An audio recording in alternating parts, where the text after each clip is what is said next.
এই পৃথিবীতে কি এমন কোন মানুষ দেখাতে পারবেন যে মানুষের অনুসরণ করলে জীবনের গুনাহ মাফ হয়?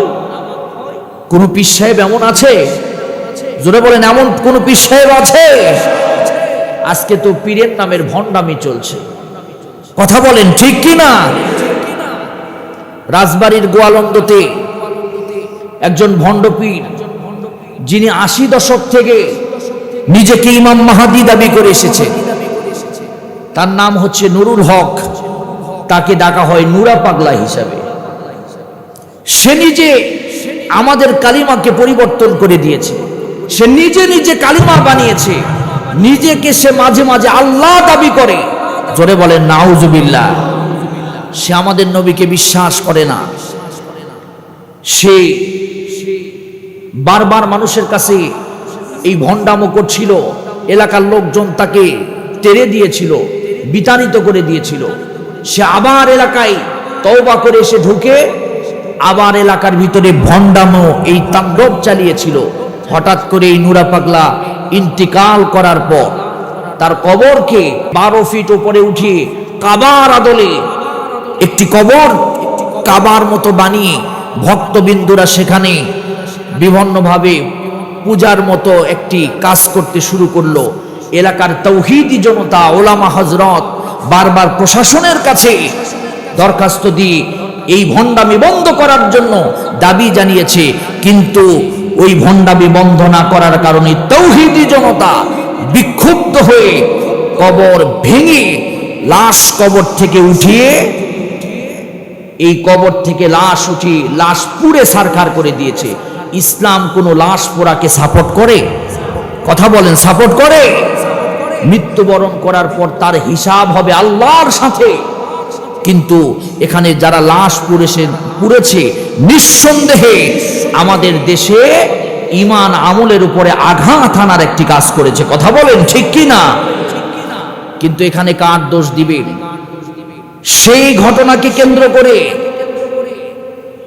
এই রাজবাড়ির গোয়ালন্দ থানা প্রশাসন ওলামা ইকরামদেরকে গ্রেফতার করেছে। আমি বলতে চাই, প্রশাসনের কাছে বারবার এই ভণ্ডের বিরুদ্ধে দাবি জানানোর পর প্রশাসন কেন ব্যবস্থা গ্রহণ করেনি? কথা বলেন ঠিক কি না?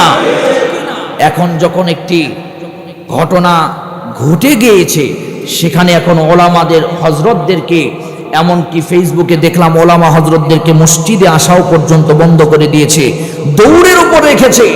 কেন হবে? প্রশাসনের কাছে দাবি জানায়, যেখানেই ভণ্ড এরকম তৈরি হবে সেখানেই প্রশাসন নিজের থেকে ব্যবস্থা গ্রহণ করতে হবে, কথা বলেন ঠিক কি না?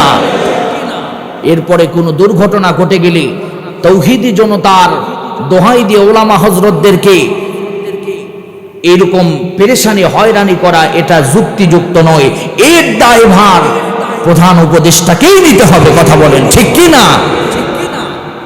আমি আপনাদের কাছে উদাত্ত আহ্বান জানাই, ভণ্ডের সাথে আমাদের কোনো সম্পর্ক, জোরে বলেন সম্পর্ক। আমরা কার গোলাম?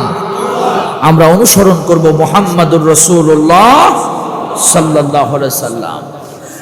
আল্লাহ রাব্বুল আলামিন বলেন, নবীকে অনুসরণ করলে, দুনিয়ার কাউকে অনুসরণ করলে গুনাহ মাফ হবে না, আল্লাহর ভালোবাসাও পাওয়া যাবে না।